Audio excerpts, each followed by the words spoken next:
عشب قسمو سجود قد، مرنها ريفي سرينال، غذر مي بحمي غزوسبي، رع زع دلي ثني نل.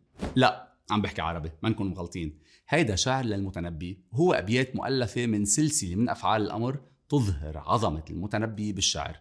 عش من العيش، وابقى من البقاء، واسمو من السمو، وقد من قود الخيل، وسد من السيادة، وجد من الجود، ومر من الأمر، وانهي من النهي، وري من الورى، وهو داء في الجوف يقال وراه الله، وفي من الوفاء، واسري من سرى يسري، ونل من النيل. أي كن صاحب أمر ونهي، واسري إلى أعدائك، وأدرك منهم إرادتك.